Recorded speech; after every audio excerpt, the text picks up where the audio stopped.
जय, उमापति महादेव की जय, पवन सुत हनुमान की जय, राधे प्रिय कृष्ण चंद्र की जय, रामायण महारानी की जय, सनातन विश्व धर्म की जय, बोलो भाई सब संतन की जय। उपस्थित आदरणीय श्रोतागण, शुक्रवार का वेला आप सभी को हृदय से स्वागत करते हैं। अपनी ओर से हमारे मंदिर आदर्श सत्संग रामायण मंडली और हमारे जो ग्राम मालिक की श्रीमती दिनेश प्रसाद की श्रीमती विजय प्रसाद की समस्त परिवार, उनके माता पिता भी यहाँ उपस्थित हैं। समस्त परिवार की ओर से आप सभी का हृदय से स्वागत। इस साल का प्रिय श्रोतागण, सबसे पहला रामायण की कथा में हृदय से स्वागत। चलिए ईश्वर वंदना के साथ में हमेशा के साथ शुरू करेंगे। सभी के हाथ को जोड़ लेते हैं।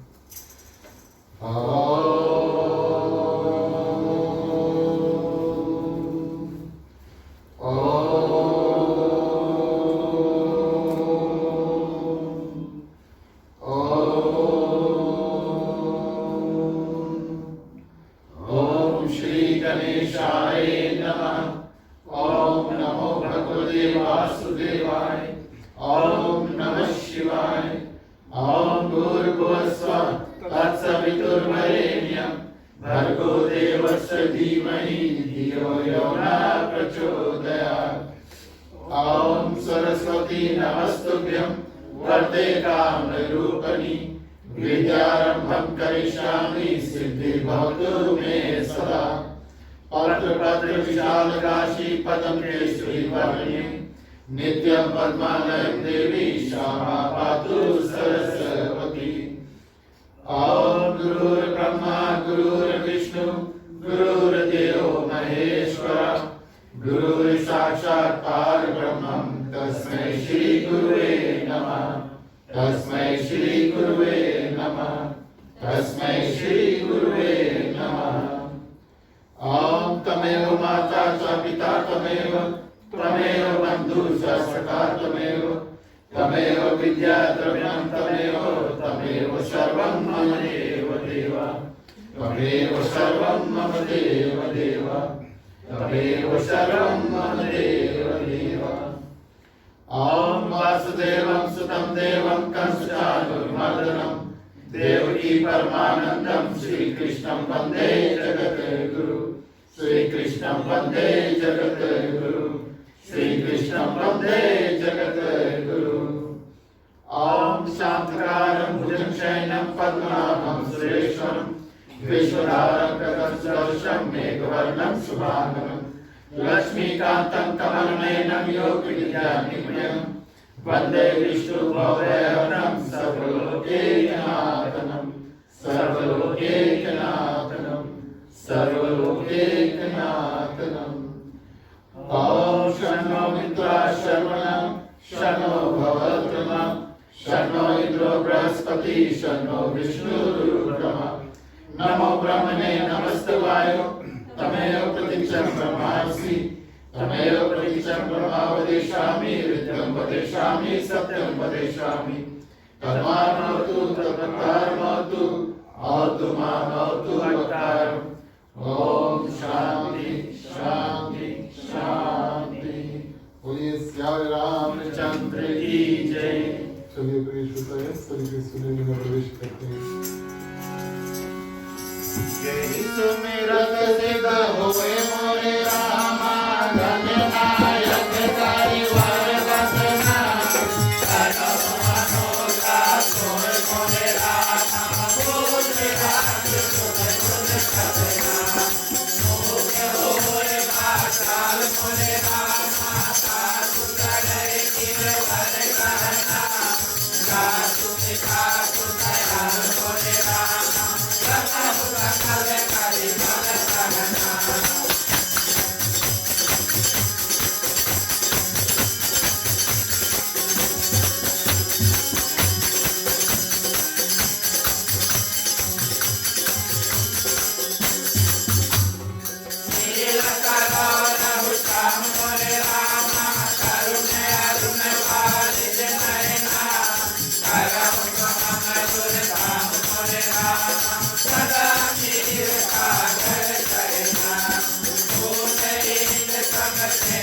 Hare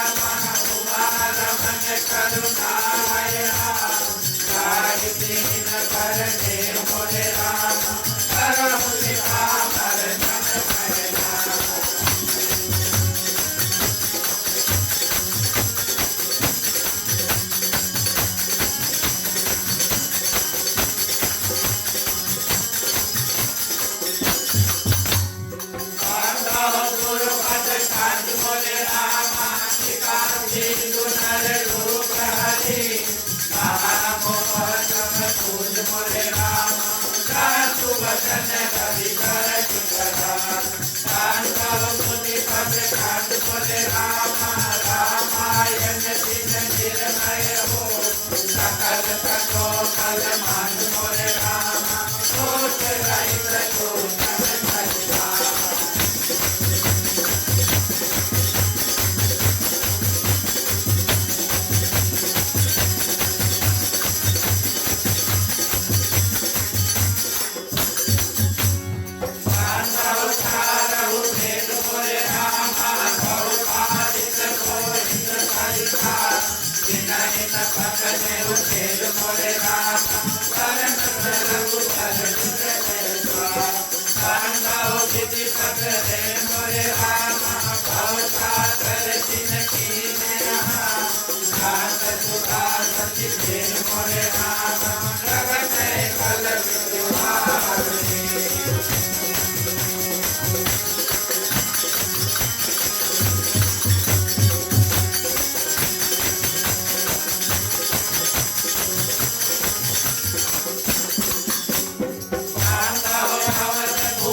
सचिदानंद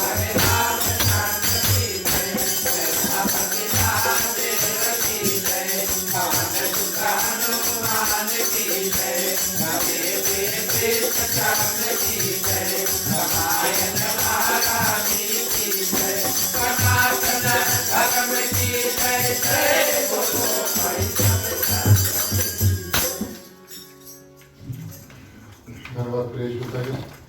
चलिए भोग गीत से आदि जो भी मेरा मिष्ठान प्रसाद है आप लोग पहले माला से सुनना, चंदन माला वगैरह लगा के प्रसाद करना।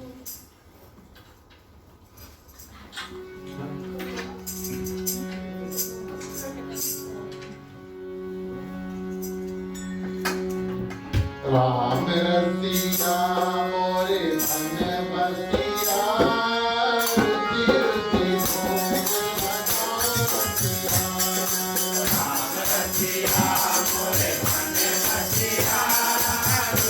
रुचि भोग लगाओ रसिया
रामचंद्र की जय।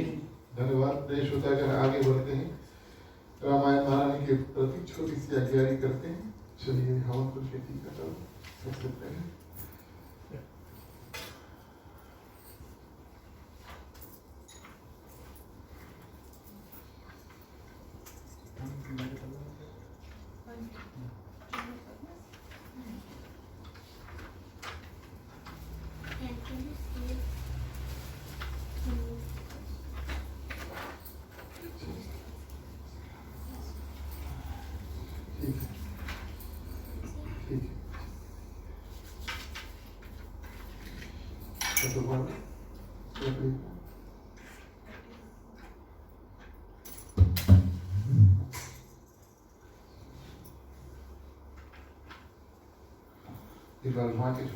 ओम अग्नि ज्योति ज्योतिरग्नि स्वाहा। थोड़ा और पीछे पानी उठाओ। 3 बार आसमन करेंगे। बोलिए नारायण नमः स्वाहा। ओम माधवाय नमः स्वाहा। ओम केशवाय नमः स्वाहा। बोलिए गिरदेव भगवान की जय। ठीक है, घी क्या होती सभी कोई स्वाहा के साथ है।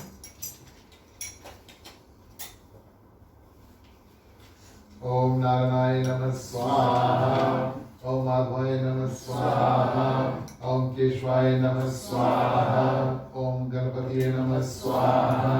गायत्री मंत्र 3 बार सभी के साथ में। ओम भूर्भुवः स्वः तत्सवितुर्वरेण्यं भर्गो देवस्य धीमहि धियो यो न प्रचोदयात् स्वाहा। ओम भूर्भुवः स्वः तत्सवितुर्वरेण्यं भर्गो देवस्य धीमहि धियो यो न प्रचोदयात् स्वाहा। ओम भूर्भुवः स्वः तत्सवितुर्वरेण्यं भर्गो देवस्य धीमहि धियो यो न प्रचोदयात् स्वाहा। ओम नमो भगवते वासुदेवाय नमः स्वाहा। ओम सीतापति भगवान श्री रामचंद्राय नमः स्वाहा। ओम हनुमते नमः स्वाहा। ओम नमः शिवाय नमः स्वाहा। बस एक हाथ छोड़ देना। ओम सर्वै पूर्णगुण स्वाहा। बोलिए वीरदेव भगवान की जय। ठीक है, हाथ को क्या आचमन कर दो।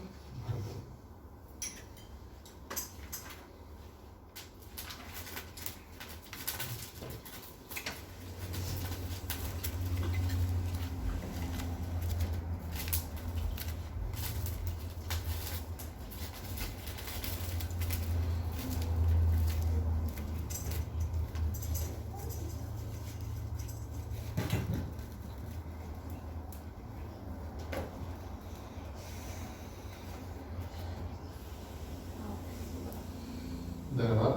तो प्रसिद्ध ने श्रोतागण श्री श्री सीताराम के चरणों में कोटि बार प्रणाम। हनुमान जी को वंदन, उनको धन्यवाद के कारण हमारा आपका उपस्थिति यहाँ पर हुआ।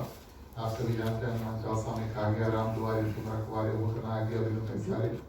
जो हनुमान जी का आज्ञा मिला तो राम कथा में प्रिय श्रोतागण प्रवेश का अवसर प्राप्त होता है। और आप सभी के हृदय में विराजमान सीताराम जी को प्रणाम। हमारे ग्राम परिवार श्रीमान श्रीमती दिनेश प्रसाद जी, श्रीमान श्रीमती विजय प्रसाद जी और उनके परिवार, माता पिता समस्त परिवार की ओर से आप सभी को हार्दिक हार्दिक स्वागत। हमारे ग्राम परिवार को धन्यवाद आज की कथा स्थान प्रदान करने के लिए। साधु संत को, बंदगी ब्राह्मण को प्रणाम। हमारे मंडली आदर्श सत्संग रामायण मंडली की ओर से आप सभी को जय श्री राम। प्रिय श्रोतागण, ये इस साल का पहला रामायण की कथा है। हृदय से आप सभी का स्वागत करते हैं। वैसे हमारा जो सनातन का साल है वो रामनवमी के प्रथम दिवस से शुरू होता है। तो हैप्पी न्यू ईयर कह देते हैं जनवरी 30 को, और 2020 को गुड बाय कर दिया। अच्छा करा, बहुत अच्छा साल नहीं था, लेकिन सनातन नया साल तो रामनवमी के समय ही मनाया जाएगा। और रामनवमी का जो प्रथम दिवस होता है वो सनातन जो कैलेंडर है उसका सबसे प्रथम दिवस होता है।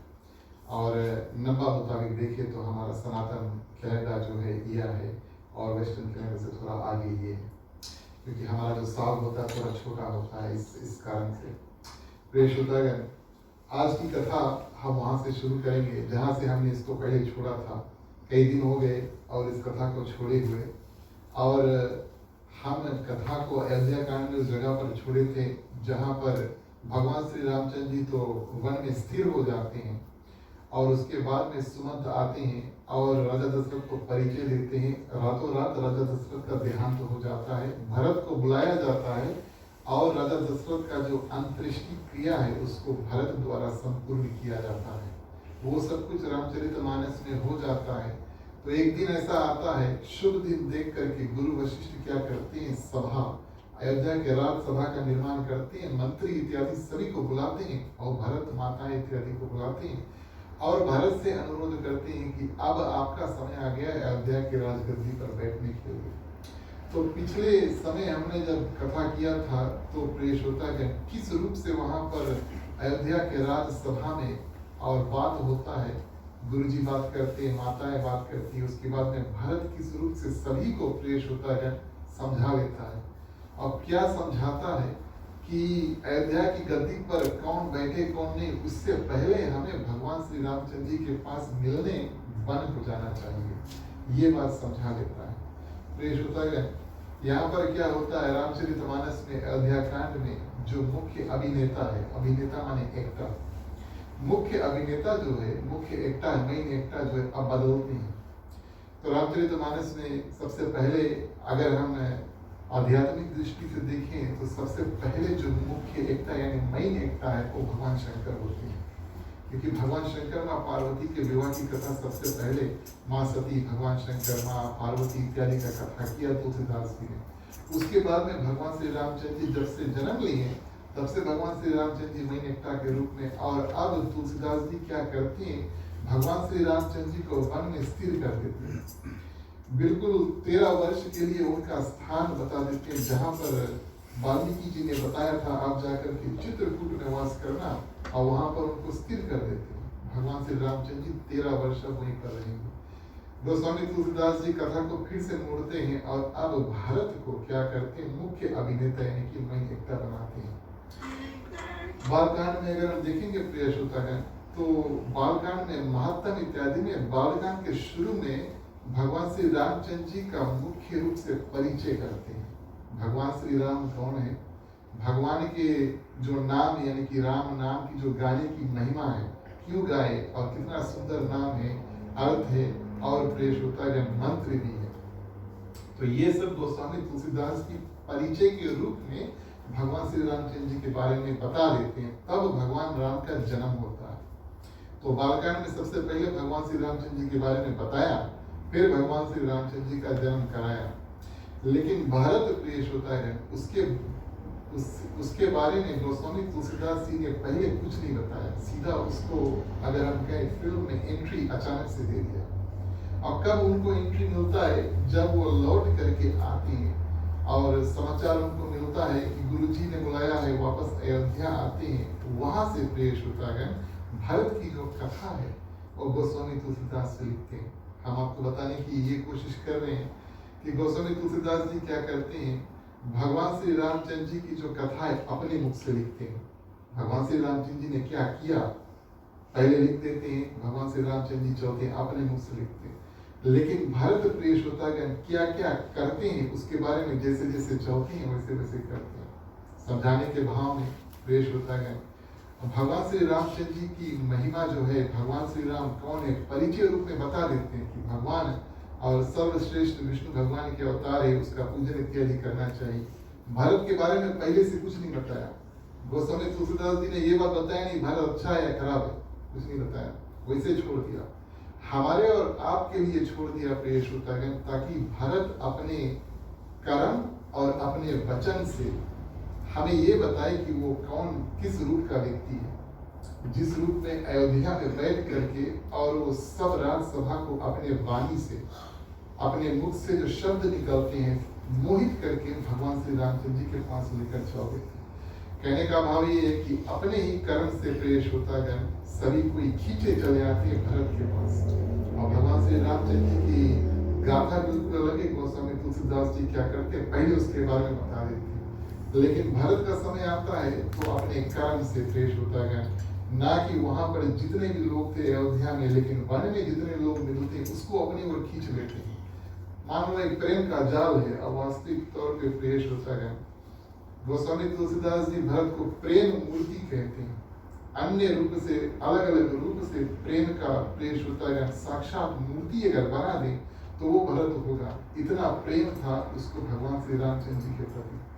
और ये प्रेम का एक जाल भरत बिछाते हैं, जब बात करते हैं या कुछ कर्म करते हैं तो उस जाल में सभी को समेट लेते हैं।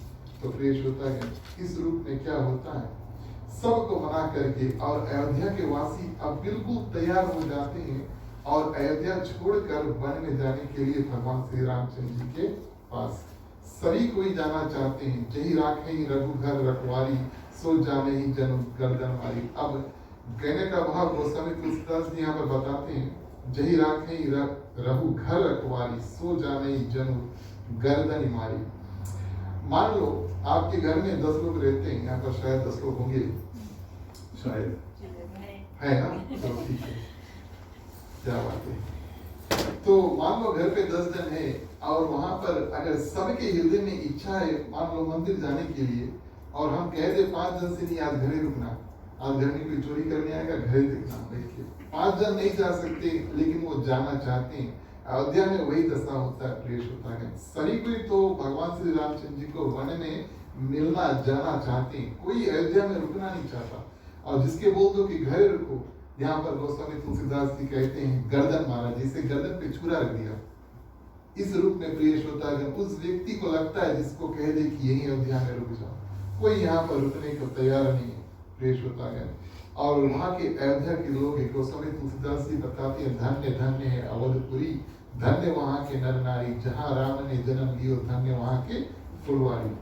तो यहाँ पर क्या करते हैं प्रेष होता है, जितने लोग होते हैं वो दर्शाते हैं कि भगवान श्री रामचंद्र जी से कितना प्रेम करते हैं। बोले संपत्ति कोई काम की नहीं, सदन सुख सुखद माता पिता ये जो नाता इत्यादि प्रेष होता है।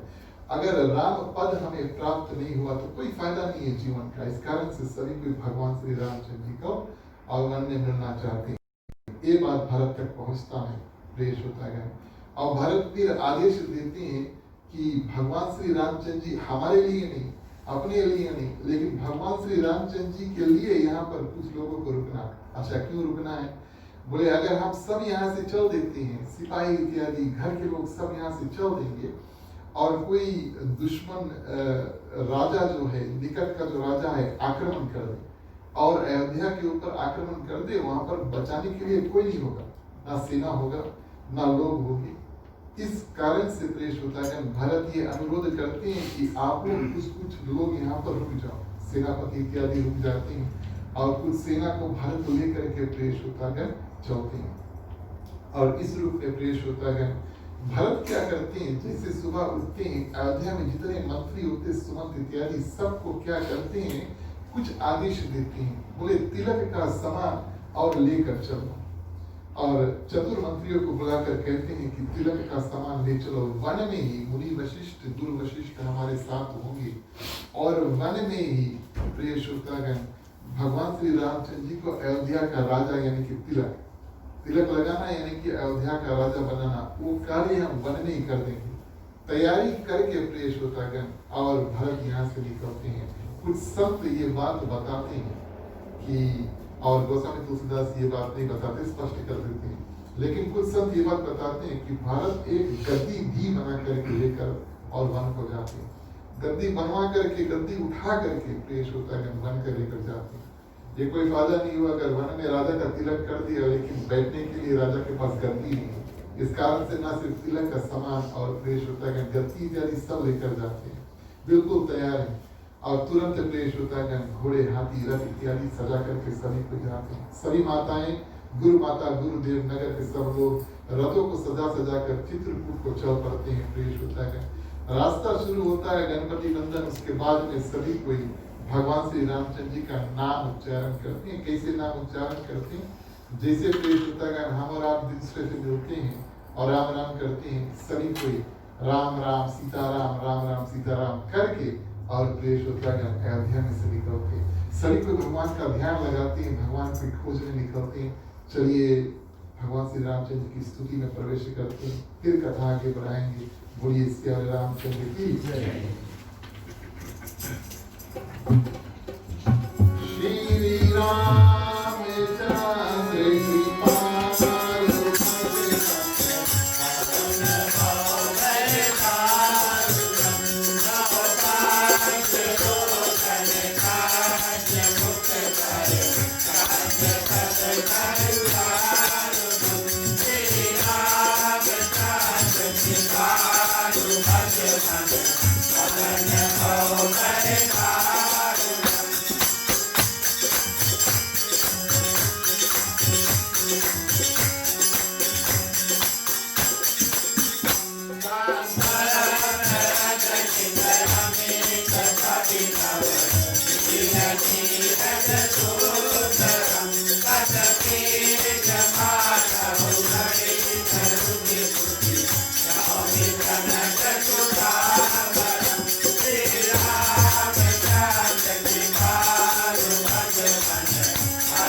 धन्यवाद प्रिय श्रोतागण। इस रूप में और ये जो रास्ता है और जो यात्रा है यानी कि यहाँ से वहाँ हम जाते हैं उसको यात्रा कहते हैं, और जो जर्नी है यानी कि यात्रा आरंभ होता है।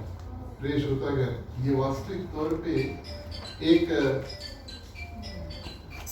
भाई अपने भाई से मिलने नहीं जा रहा है, ये वास्तविक तौर पे एक भाई अपने भाई से मिलने नहीं जा रहा है, ये वास्तविक तौर पे एक साधक अपने भगवान से मिलने जा रहा है, यानी कि एक भक्त जो है वो अपने भगवान से मिलने जा रहा है। इस रूप में गोस्वामी तुलसीदास जी बताते हैं। इस रास्ता को उस रूप में देखना चाहिए जैसे हम और आप किसी पूजा पाठ में आते हैं और भगवान का दर्शन करने के लिए, या तो फिर हम और आप मंदिर जाते हैं उस रूप में, क्योंकि भरत किससे मिलने जा रहे हैं? भगवान से, साक्षात भगवान से मिलने जा रहे हैं।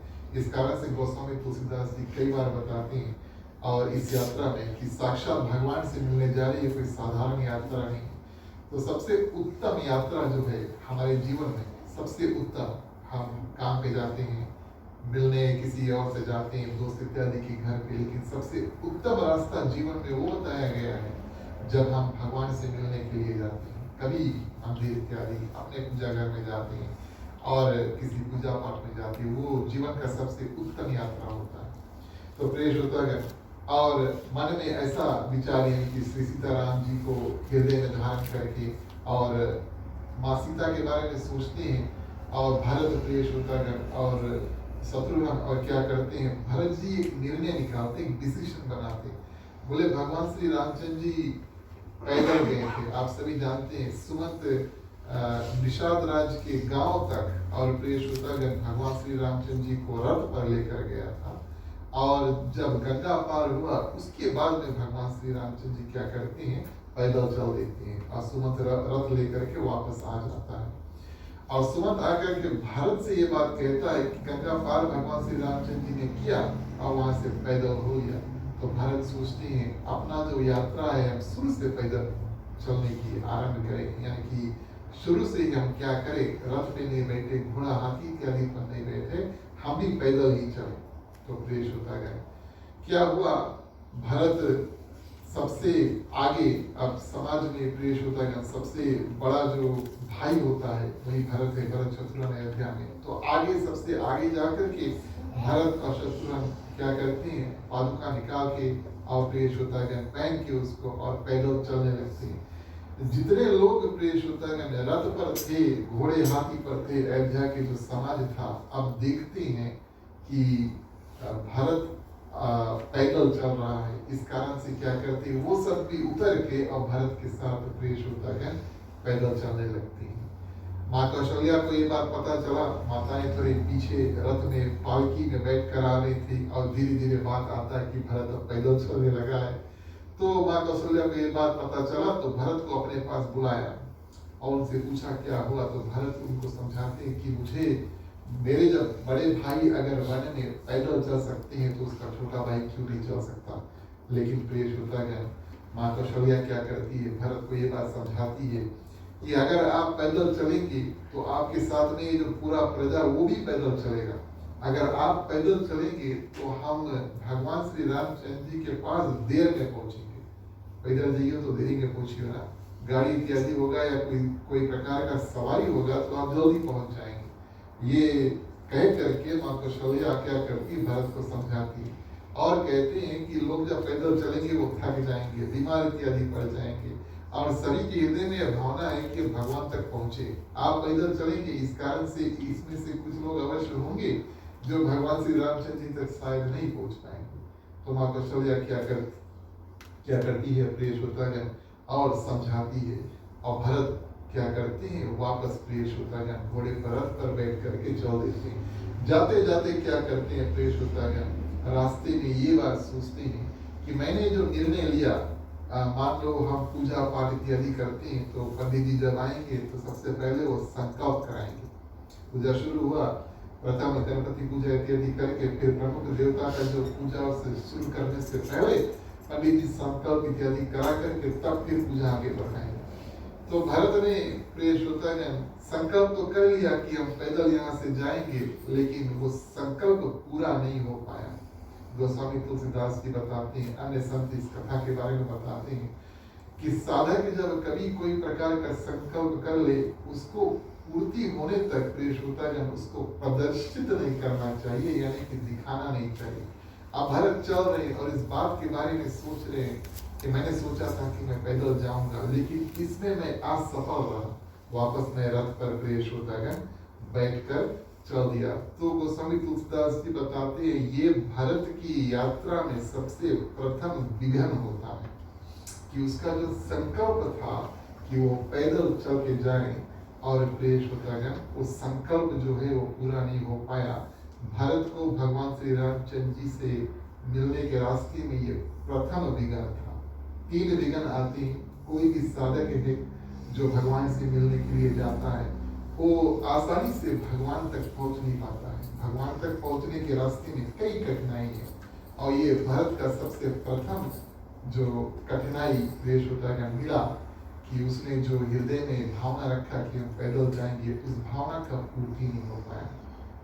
तो प्रेष होता है कहने का भाव, संत लोग ऐसा बताते हैं कि जब हम भगवान के रास्ते में निकलते हैं, भगवान की खोज में निकलते हैं, तो कुछ साधन हम करते हैं और कुछ त्याग भी करना चाहते हैं। तो प्रेष होता है हृदय में ये बात धारण कर लिया भरत कि हम अपना जो स्वार्थ है, सुख है, उसको त्याग देंगे, पैदल कठिनाई से चल के और भगवान श्री रामचंद्र जी के पास जाएंगे। ये सोच उनका कोई गलत सोच नहीं था, लेकिन आप ध्यान दें इस बात का कि सभा में, समाज में सबसे आगे भरत है और प्रेष होता है वो संकल्प जो उसके हृदय में था वो इस रूप में हुआ कि सभी कोई उसके बारे में जान गए।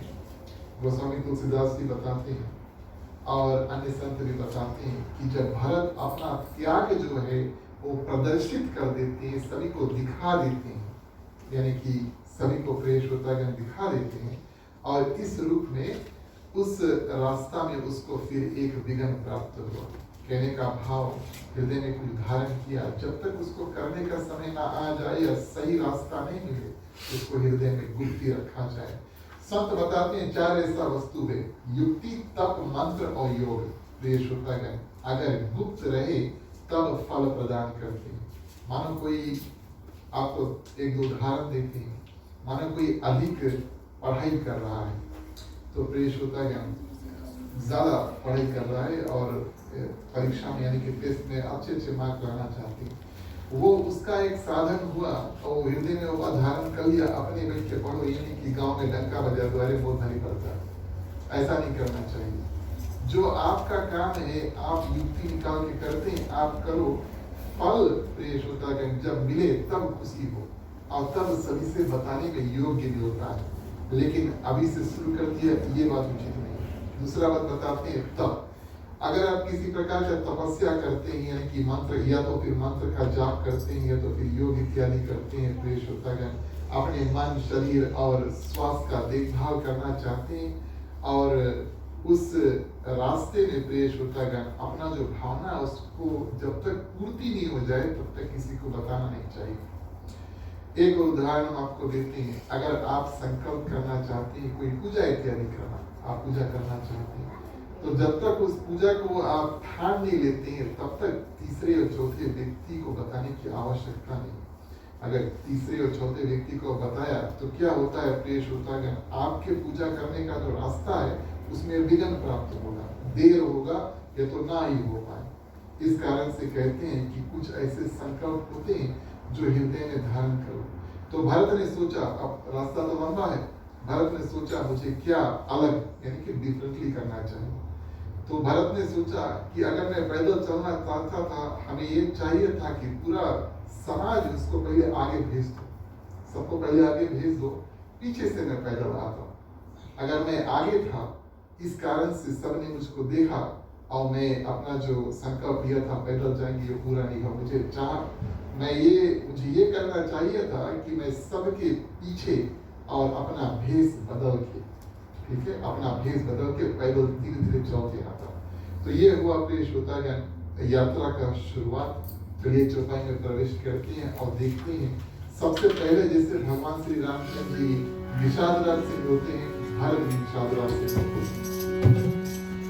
प्यारे प्यारे सोता गने आओ चले,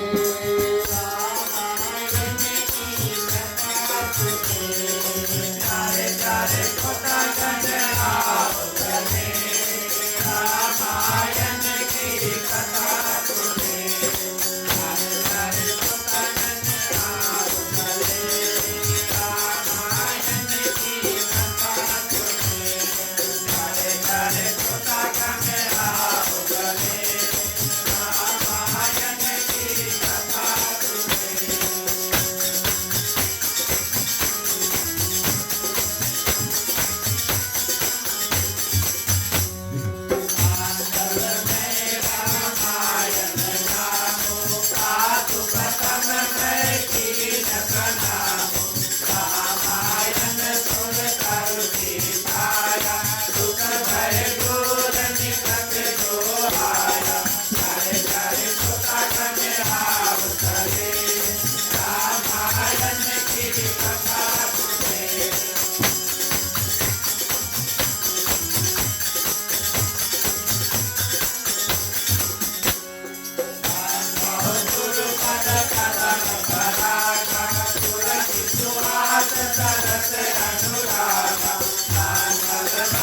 तो प्रिय श्रोतागण, एक दिन का समय लगता है जैसे भगवान श्री रामचंद्र जी निकले थे और एक ही दिन में श्रृंगवेरपुर यानी कि अयोध्या के बाद में जो सबसे प्रथम नगरी जो है वो मिलता है, श्रृंगवेरपुर नाम का, वहां पर पहुंचते हैं और वहां पर दूर से ही जो वहां के जो भील है उनके राजा निषाद उनका नाम होता है, निषाद राज देखते हैं, उनको पता चलता है कि भरत सेना सहित प्रिय श्रोतागण आए हैं। तो उनके हृदय में ऐसा लगा कि भारत जा रहे भगवान श्री रामचंद्र जी को मार देने के लिए वन में। उन्होंने सोचा कि अगर भारत जाए भगवान श्री रामचंद्र जी से सिर्फ मिलने के लिए तो सेना क्यों साथ में लेकर जाते, इतना ज्यादा भीड़ सेना इत्यादि लेकर जाने की क्या आवश्यकता है। प्रिय श्रोतागण, वास्तविक तौर पर गोस्वामी तुलसीदास जी बताते हैं कि भगवान श्री रामचंद्र जी का राज तिलक करने के लिए सेना होगा तो जो राजा होता है, मुख्य सेनापति, कमांडर इन चीफ जो है, राजा तो होता है एक प्रजा का, तो सेना होगा और सेना के सामने राजा का जो राज तिलक है उसको किया जाता है। ये प्रथम कारण था, भारत सेना लेकर के और वन को जाते हैं। दूसरा ये प्रिय श्रोतागण, भगवान श्री रामचंद्र जी से मिलने के लिए अयोध्या से कई नर नारियां बच्चे इत्यादि भी जाते हैं और यहाँ तक कि तीनों माताएं प्रिय श्रोतागण वो भी जाते हैं। उन सबका सुरक्षा भी तो करना, सिक्योरिटी इत्यादि करने के लिए भारत को सेना ले जाने की आवश्यकता थी। रास्ते में पता नहीं कौन दुष्ट राक्षस इत्यादि मिल जाए और सेना वहां पर होगा तो सबका सुरक्षा और निरीक्षण यानी कि सिक्योरिटी का देखभाल करेगा। इस कारण से भारत सेना लेकर के आए हैं। अब दूसरा व्यक्ति जो भारत के बारे में जानता नहीं है प्रिय श्रोतागण, वो देखेगा तो उसके हृदय में ये भावना आई कि ऐसा लगता है कि भारत सेना लेकर जाएंगे और भगवान श्री राम और प्रिय श्रोतागण जो लक्ष्मण है वो अकेले वन में, उनके पास कोई सेना नहीं, इनका नाम सत्य कर देंगे और अयोध्या की गद्दी पर जाकर बैठ जाएंगे। ये भावना प्रिय श्रोतागण उस जगह से निकलता है जब माँ कैकेयी 14 वर्ष का वनवास मांगती है। हमारे जमाने में नहीं है, लेकिन कई ऐसे देश में एक रूल है कि अगर कोई व्यक्ति गुम हो जाए, हेरा जाए, है ना, लापता हो जाए और किसी को नहीं मिले 7 वर्ष तक, तो 7 वर्ष से पहले उसका जो एस्टेट है यानी कि उसके पास अगर सोना इत्यादि पैसा बैंक में प्रॉपर्टी वगैरह है तो उसका जो नेक्स्ट ऑफ किन है यानी कि बेटा या जो भी कोई होगा उसको नहीं मिलेगा 7 साल। यहाँ पर कई ऐसे देश में ऐसा रूल है। और त्रेता युग में प्रिय श्रोतागण वो रूल था 14 ईयर्स, 14 वर्ष तक अगर कोई राजा प्रिय श्रोतागण त्याग दे अपना जो राज्य, तो समझ लो कि उसने पूरा हमेशा के लिए त्याग दिया। इस कारण से माँ कैकेयी ने 14 वर्ष के लिए मांगा था।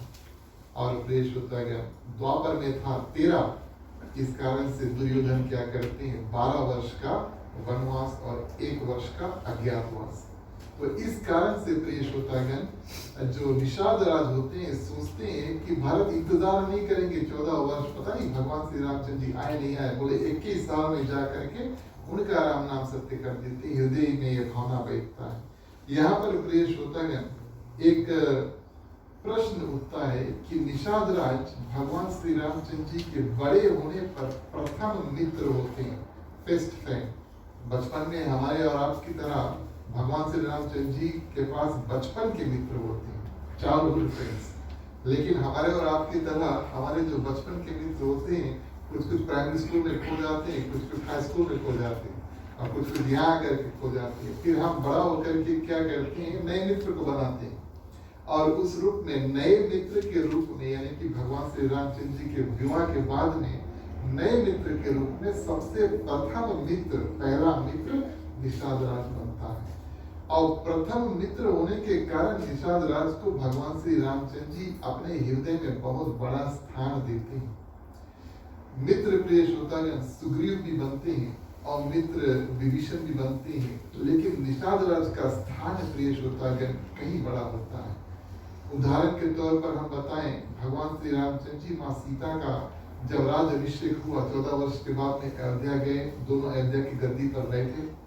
निषाद राज वहां पर देखने को गए, विभीषण भी आए थे और सुग्रीव भी आए थे, तीनों मित्र भगवान के वहां पर थे।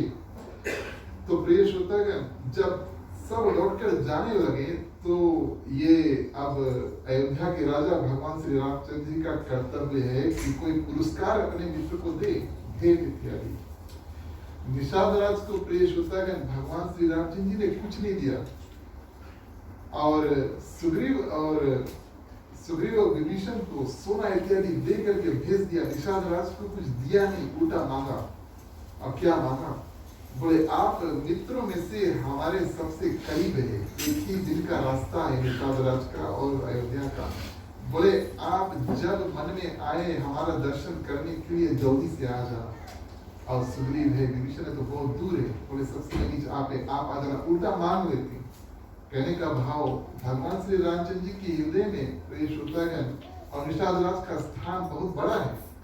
और कैसे ऐसे व्यक्ति के हृदय में ये भावना आई कि भारत जा रहे हैं और भगवान श्री रामचंद्र जी को मारने के लिए। तो प्रिय श्रोतागण, संत यहाँ पर कुछ कारण बताते हैं, ये बात बताते हैं कि भरत जो होते हैं, आप ध्यान दें, भरत जो होते हैं अपने बातों से अयोध्या के सभा को मना लेते हैं कि वो भगवान श्री रामचंद्र जी के पास मिलने के, उनको राजा बनाने के लिए जा रहे।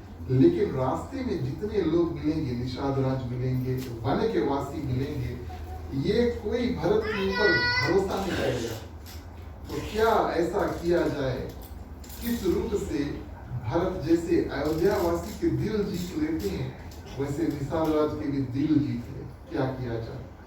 तब निषाद राज के हृदय में यह भावना आई प्रिय श्रोतागण कि भरत शायद भगवान श्री रामचंद्र जी से और क्या करते हैं, युद्ध करने के लिए जा रहे। तो प्रिय श्रोतागण, ये हृदय में जैसे भावना आई, अब भीलों को देखो, वो जात जो है वो पक्षी, मछली इत्यादि मारती, लकड़ी इत्यादि बटोरती, ये सब काम वो करती। कहने का भाव ये है कि वो क्षत्रिय नहीं है जो जाकर के युद्ध इत्यादि करते हैं राजाओं के लिए, है ना। क्षत्रिय इत्यादि नहीं है, वो लड़ना एक व्यक्ति से, यानी कि मनुष्य से लड़ना उनके बस में नहीं, वो करते नहीं है, वो उनका पेशा नहीं है। लेकिन जब निषाद राज को ऐसा लगा कि भारत जा रहे भगवान से युद्ध करने के लिए, तो पूरे गांव के जितने भी युद्ध करने योग्य व्यक्ति होते सबको बटोर लेते।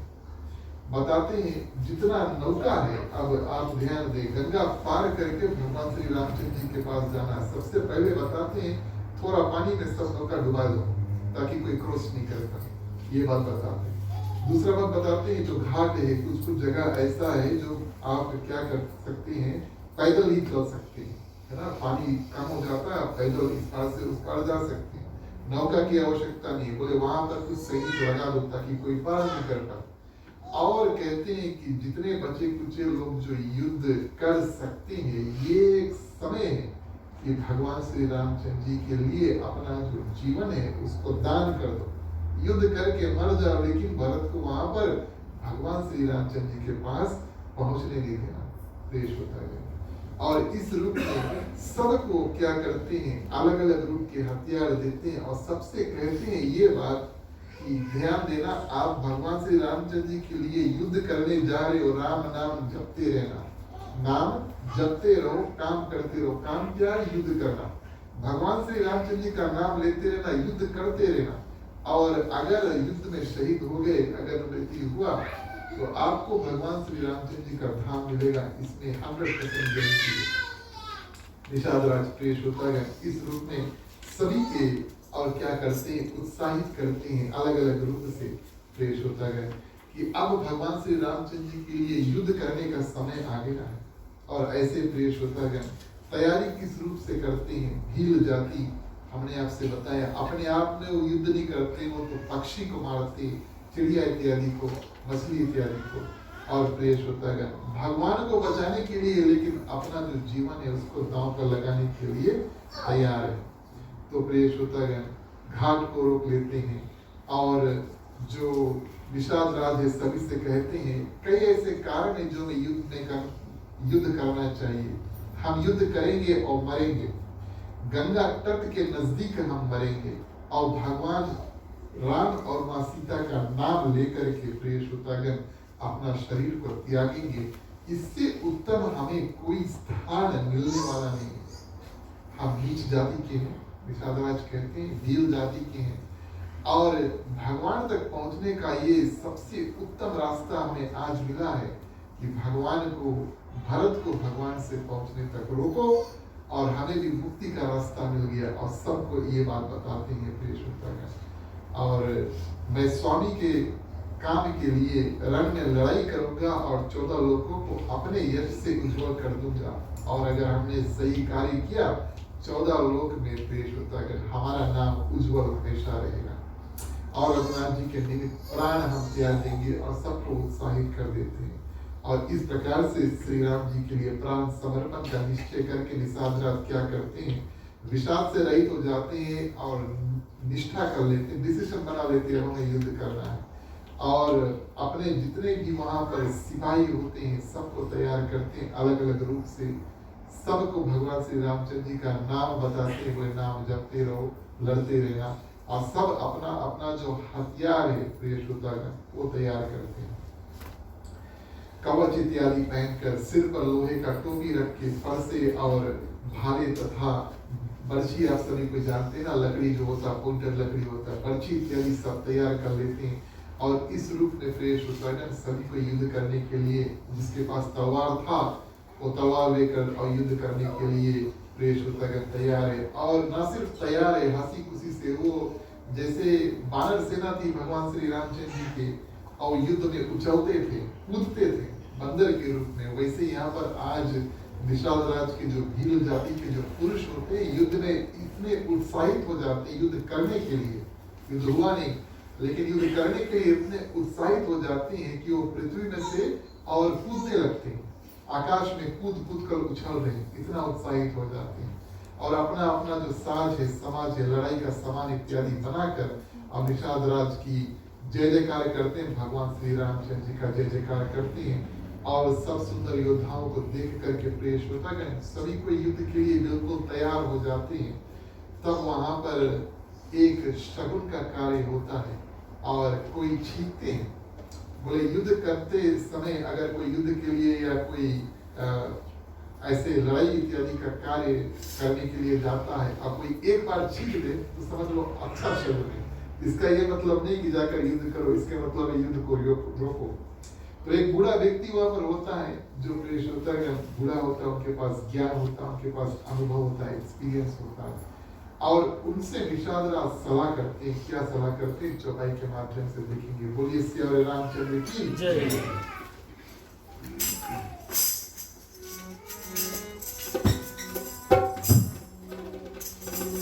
मंगल भवन मंगल हारी,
धन्यवाद प्रिय श्रोतागण।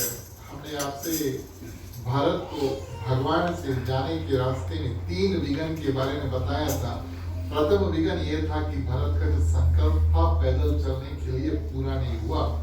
दूसरा संकल्प ये होता है कि जिनसे वो सहायता मांगने के लिए आए हैं, जिनसे ये बात पूछने के लिए आए कि आप हमें बताएं भगवान श्री रामचंद्र जी किस ओर गए हैं, वही उनसे युद्ध करने के लिए तैयार हो जाते हैं। ये दूसरा विघन प्रिय श्रोतागण होता है।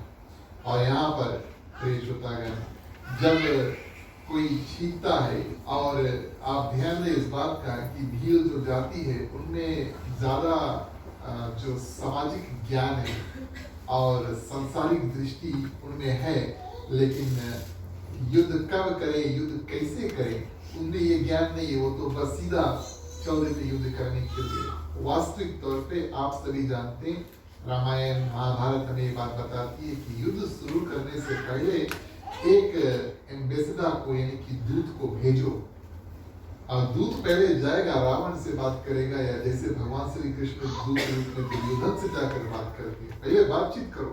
अगर युद्ध रुक जाए तो अच्छी बात है। यहाँ पर निषादराज प्रिय श्रोतागण युद्ध करने के लिए तैयार है, वो बात भूल जाते हैं।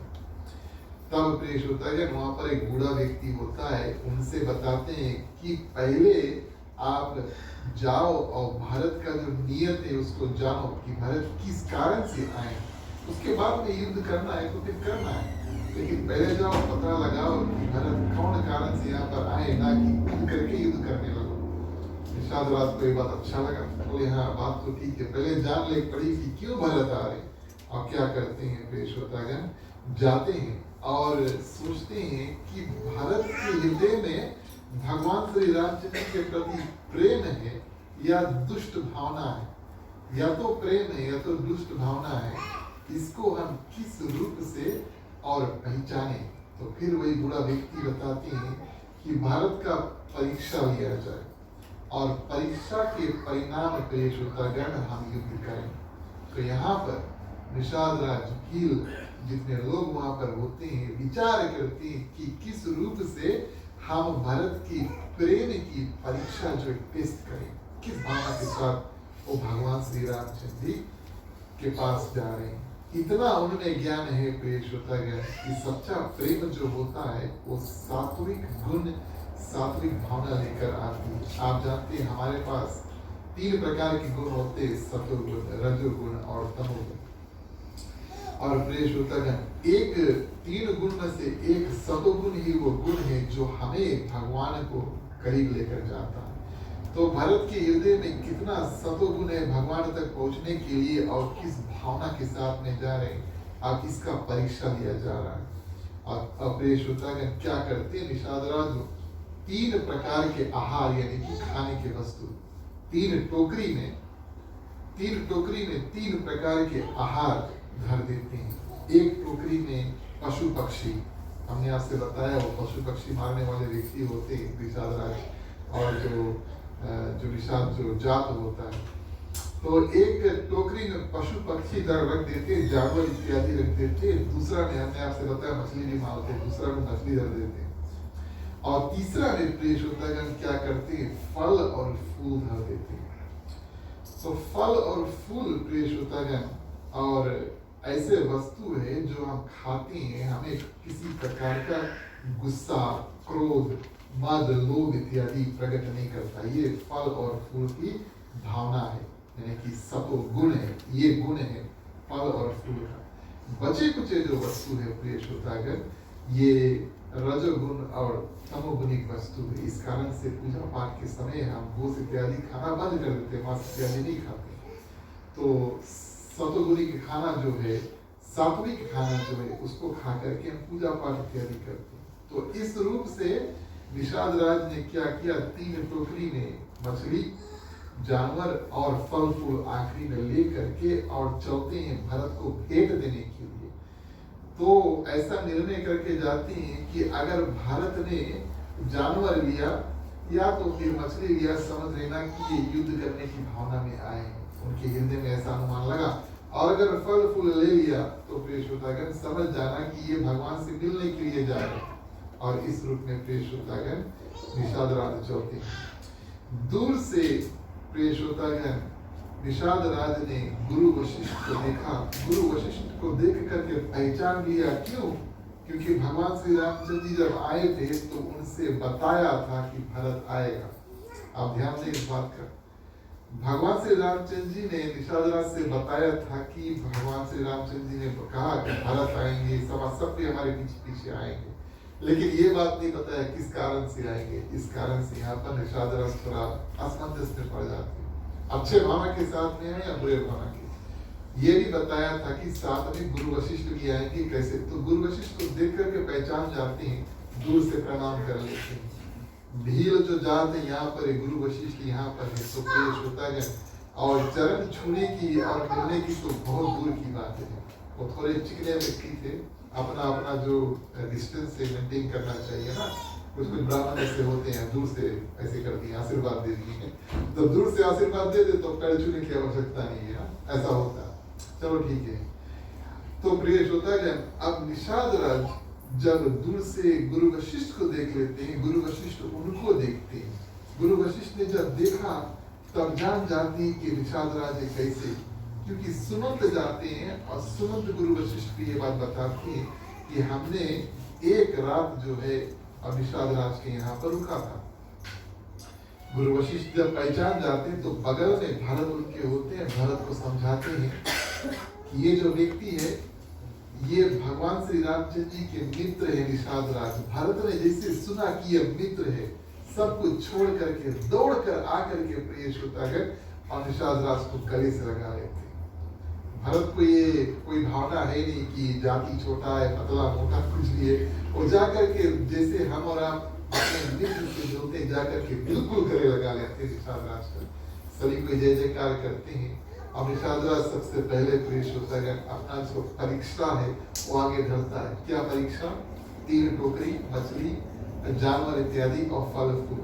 अब भरत सोचते हैं वास्तविक तौर पर हमें इनसे कुछ लेना नहीं चाहिए, हमारे पास सब वस्तु है, हम अयोध्या से सब कुछ लेकर आए, लेकिन अगर हमने कुछ नहीं लिया तब इनको बुरा लगेगा, तो कुछ वस्तु हमें लेना चाहिए, बच्चा कुछ इनके लिए छोड़ देना चाहिए। बोले फल फूल हम ले लेते हैं, बच्चा कुछ इनसे वापस कर दो। वैसे भी हम जानवर इत्यादि खाते नहीं है, फल फूल हम रख लेंगे, बच्चा कुछ इनको। तो ये परीक्षा में प्रिय श्रोतागण भरत समझ लो पास हो गए और निषाद राज को पूरा निष्ठा बन गया। अब वो जान जाते।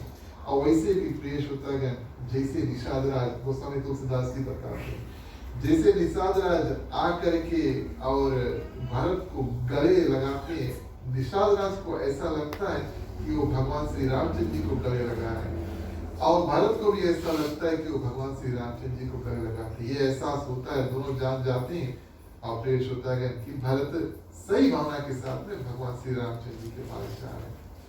अब इस रूप में भरत जैसे भगवान श्री रामचंद्र जी एक रात्रि वहां पर रुकते, वैसे भरत भी एक रात्रि उस नगरी के बाहर रुकते हैं और निषाद राज से कहते हैं कि मुझे वो जगह लेकर चलो जहां पर भगवान श्री रामचंद्र जी ने अपना जो रात्रि उसको गुजारा था।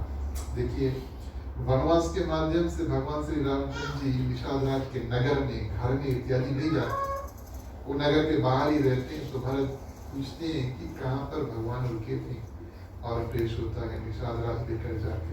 आखिरी चौपाई पे उस कथा को श्रवण करेंगे। बोलिए सियावर रामचंद्र की जय।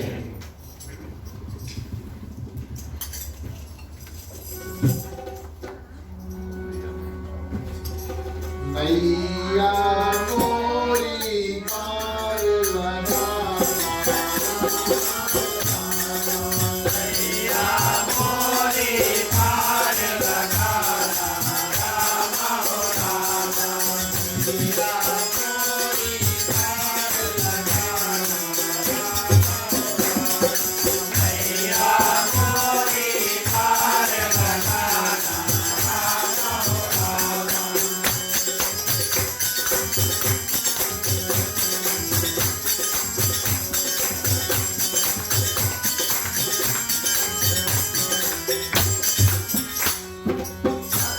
वचन सुनि गुर हरि धीरा, हाथ चले सुमिरत रघुबीरा। या सुधि पार नगर नर नारी, राम हो राम। चले विलोचन हारत हारी, राम हो राम।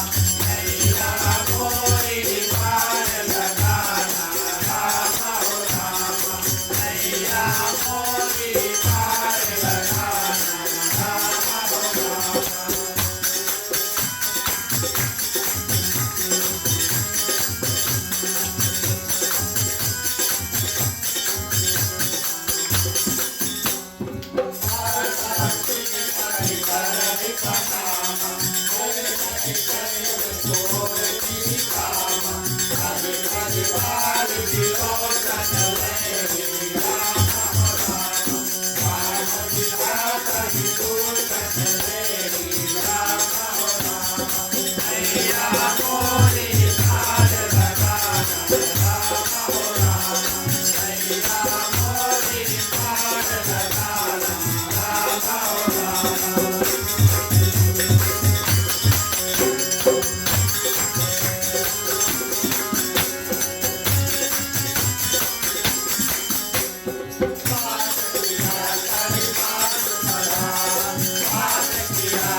जब भगवान श्री रामचंद्र जी और निषाद राज मिलते हैं, ये बात समझना और जानना जरूरी है कि कैसे मिलते, ना सिर्फ एक दूसरे का गले लगाते हैं।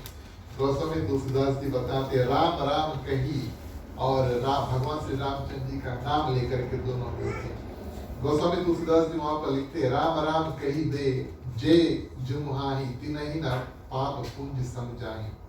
और कहने का भाव प्रेष होता है, जो भी कोई राम राम भगवान श्री रामचंद्र जी का नाम लेता है, हम आपसे राम राम कहेंगे, आप हमसे राम राम कहेंगे, 4 बार राम राम हो गया, राम नाम हो गया। तो प्रेष होता है। गोस्वामी तुलसीदास जी यहाँ पर बताते हैं कि जितना भी पाप है, तीनही ना पाप पुंज समुचाय, यानी कि पुंज, यानी कि पुंज का अर्थ है जकड़ना, जकड़ लेते, इससे कोई आपको पूरी तरह से पकड़ लेते, बंदी बना लेते, छोड़ने नहीं देते। तो पुंज भर भी प्रेष होता है, पाप है आपको पकड़ नहीं पाएगा। ये भगवान श्री रामचंद्र जी के नाम में इतनी शक्ति और इतनी महिमा है। तो इस रूप में प्रेष होता है मिलते हैं। और भरत जी के दृष्टि में तो राम मित्र, राम समान है, बस भगवान श्री रामचंद्र जी का मित्र है, बस समझ लो भगवान श्री रामचंद्र जी भरत के लिए। और इस रूप में प्रिय श्रोतागण क्या करते हैं, भरत आग्रह करते हैं आप हमें वो जगह लेकर चलो जहाँ पर भगवान श्री रामचंद्र जी और एक रात्रि जो है वो रुकते हैं। और इस मुकाम पे प्रिय श्रोतागण वहाँ पर जहाँ पर भगवान श्री रामचंद्र जी वनवास का प्रथम रात्रि है और गुजारते हैं, वो एक वृक्ष था, वो एक पेड़ था, एक शीशम का वृक्ष है, भारत में काफी आपको मिलेगा। और वहां पर प्रिय श्रोतागण घास इत्यादि लगा करके, कुछ इत्यादि लगा करके भगवान श्री रामचंद्र जी माँ सीता उसमें शयन करते हैं और रात भर निषाद राज और लक्ष्मण पहरा देते हैं, बातचीत करते हैं। ठीक है, माँ सीता भगवान श्री रामचंद्र जी उस पेड़ के नीचे सोए हुए थे। वहां पर भरत पहुंचते हैं और देखते हैं कि वो साधारण जगह नहीं रह गया, वो साधारण जगह नहीं रह गया है। और वहां पर प्रिय श्रोतागण बिल्कुल भीलों ने एक मंदिर बना दिया। अब भावना अगर हम आपको बताएं तो हम कोई जगह पर अगर मूर्ति स्थापना कर देते हैं और हम हृदय में मान लेते हैं कि भगवान ही है, मूर्ति माने भगवान और मूर्ति है भगवान है, तो वो जगह मंदिर बन जाता है। और ये शीशम का जो वृक्ष है उसके नीचे तो साक्षात भगवान एक रात रुके थे, है ना, खुद भगवान वहां पर एक रात रुकते हैं। इस कारण से प्रिय श्रोतागण भीलों के पास इतना समझ था, इतना प्रेम था, इतना भक्ति था कि वहां पर क्या करते हैं, मंदिर बना देते। कैसे मंदिर बनाते हैं, उनके पास ज्यादा कुछ तो है नहीं, पत्ते इत्यादि लगा देते हैं, फूल से सजा देते हैं, उस जगह को घेर देते हैं। अब जहाँ पर भगवान बैठते हैं वहां पर हम थोड़ी न जाकर बैठेंगे।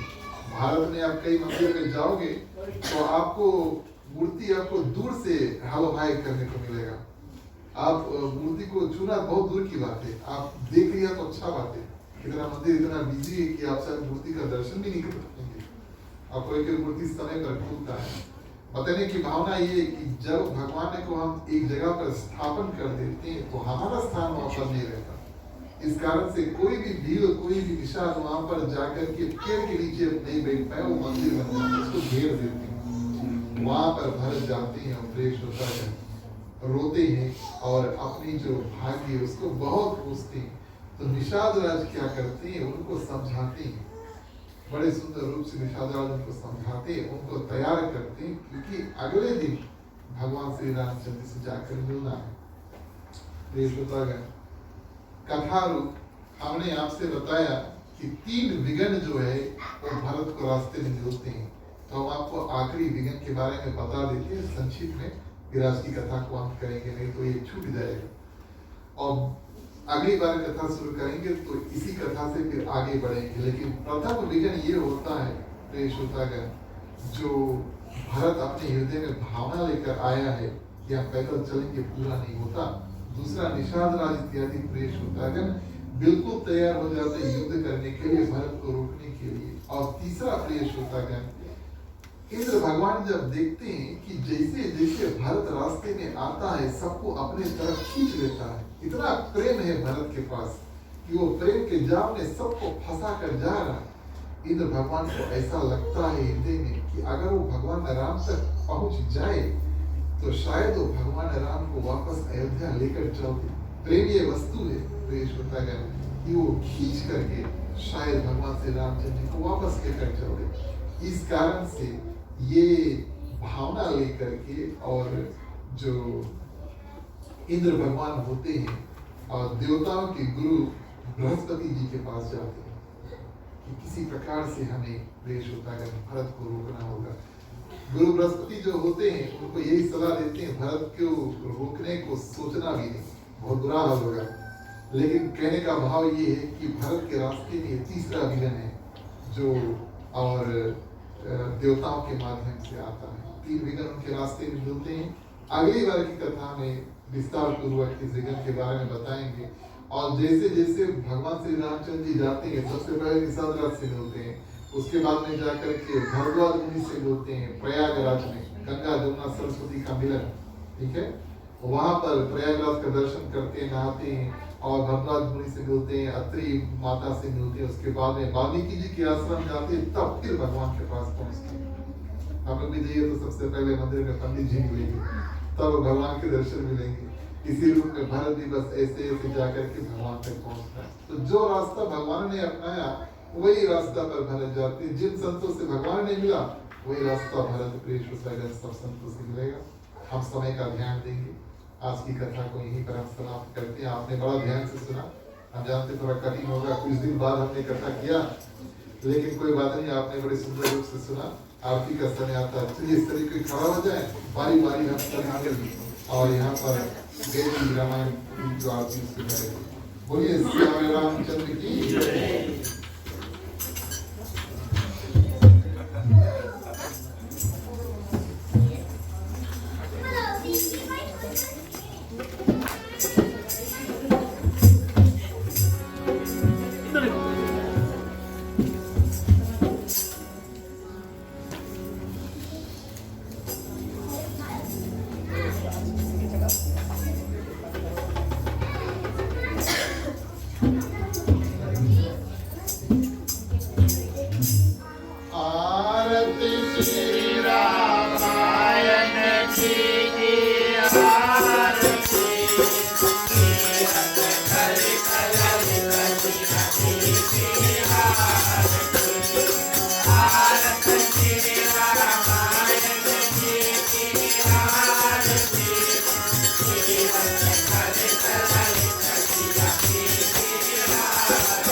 बोलिए प्यारे रामचंद्र की जय।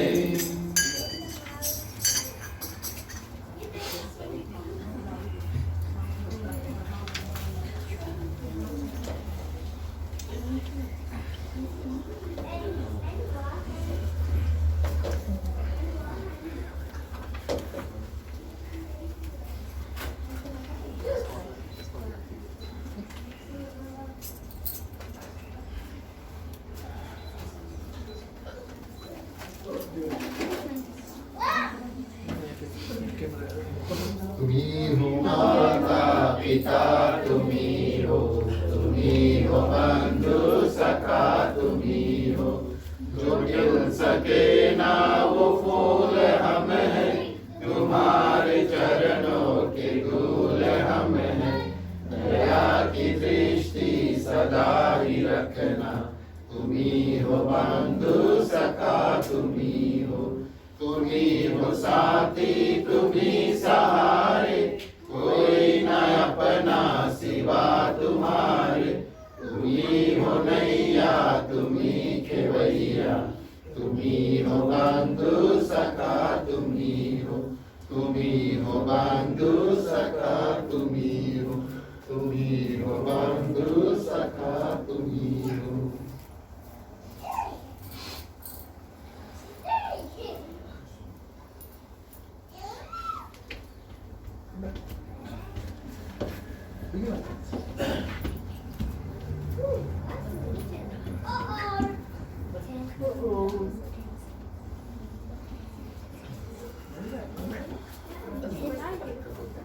ओम कर्पूरगौरं करुणावतारं संसार सारं भुजगेन्द्रहारं सदा वसन्तं हृदये भवं भवानी सहितं नमामि, भवं भवानी सहितं नमामि, भवं भवानी सहितं नमामि। और मंगलम भगवान विष्णु मंगलम गरुड़ध्वज मंगल पुंडरीकाक्षो मंगलाय तनोहरि सर्वमंगल मांगल्ये शिवे सर्वार्थ साधिके शरण्ये त्र्यंबके गौरी नारायणी नमस्तुते, नारायणी नमस्तुते, नारायणी नमस्ते। विराजनं समर्पयामि।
धन्यवाद। श्री श्रोतागण आपसे आग्रह करेंगे अपने अपने स्थान पर बैठ जाए। आप बैठे बैठे बैठे आपके पास आरती आएगी, बारी बारी आरती का दर्शन करेंगे। श्री श्रोतागण आपका कार्यक्रम इसको आगे बढ़ाते चलिए। कथा को विराम देने का समय आया, सभी का मिलकर के कथा का विसर्जन करेंगे। बोलिए श्री रामचंद्र की जय।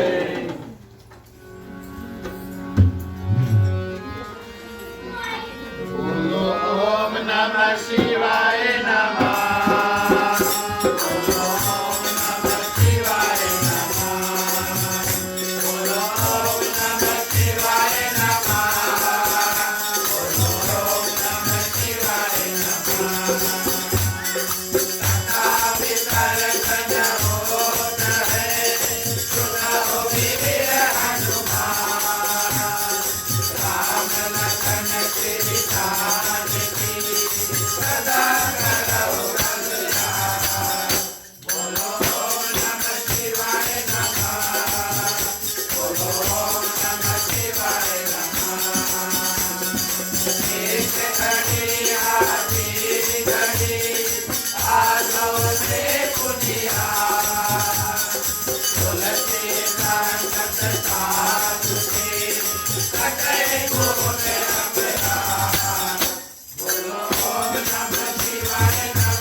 धन्यवाद प्रिय श्रोताओं। अंतिम चरण में इसलिए सबसे पहले शुभकामनाएं करते हैं और शांति पाठ 2-3 मिनट और प्रिय श्रोताओं शुभकामना के लिए अपने लिए प्रार्थना करेंगे, अपने परिवार के लिए।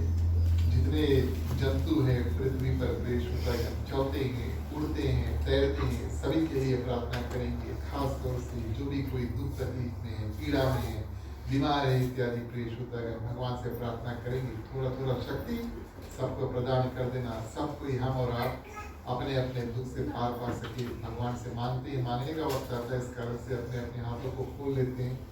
पुरुषों के लिए राइट वाले, महिलाएं अपने अपने आंचल अपने अपने हाथ में ले सकते हैं। चलिए प्रार्थना करते हैं। स्वस्ति प्रजभ्यः परिपालयन्ताम् स्वर्गे महिषा गौ ब्राह्मणभ्यो शुभमास्तनित्यं लोकाः समस्ताः सुखिनो भवन्तु सर्वे भवन्तु सुखिनः सर्वे सन्तु निरामया सर्वे भद्राणि पश्यन्तु मा कश्चित् दुःखभाग् आपौत्र पौत्राणां सन्तु पौत्राणां निर्धनाः साधनाः सन्तु जीवन्तु शारदं शतमे मम जीवन्तु शारदं शतमे मम जीवन्तु शारदं शतमे मम। धन्यवाद प्रिय श्रोतागण। शांति पाठ के सभी कोई अपने अपने हाथों को जोड़ लेते हैं के पानी। ओम द्यौ शांति अंतरिक्ष ओम शांति पृथ्वी शांति आपः शांति ओषधयः शांति वनस्पतयः शांति विश्वदेवा शांति ब्रह्मा शांति सर्वगुण शांति शांति एव शांति शामा शांति रेधि ओम शांति शांति शांति। ओम सर्वेषां मंगलं भवतु सर्वेषां कल्याणं भवतु सर्वेषां शुभं भवतु सर्वेषां शान्तिर्भवतु। धर्म की वृद्धि और धर्म का नाश हो संतन में सदा सद्भावना हो। हर हर महादेव की जय। जय श्री सीताराम हरे। ओम नमः पार्वती पते हर हर महादेव हरे। जय जय वीर बजरंगी हर हर महादेव हरे। धन्यवाद प्रिय श्रोतागण। एक बार फिर से हमारी ओर से मंदिर आदर्श सत्संग मंदिर की ओर से हमारे ग्राम परिवार श्रीमती वीरेंद्र प्रसाद जी श्रीमती विजय प्रसाद जी परिवार माता पिता उपस्थित सभी की ओर से आप सभी का हृदय से स्वागत। आप सभी को धन्यवाद। आज इस शुभ बेला शुभ ग्राम में बैठकर रामचरितमानस की कथा हुई प्रिय श्रोतागण। इसके बाद में मंदिर कीर्तन करेगी।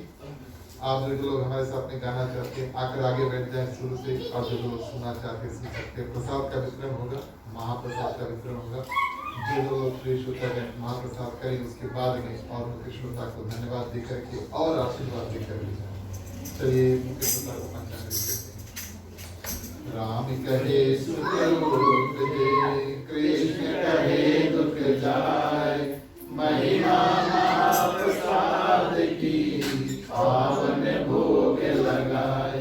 तन मन धन है तेरा स्वामी सब कुछ है तेरा तेरा तुझको अर्पण तेरा तुझको अर्पण क्या लागे मेरा। ओम जय जगदीश हरे ओम जय जगदीश हरे ओम जय जगदीश हरे। ओम शांति शांति शांति।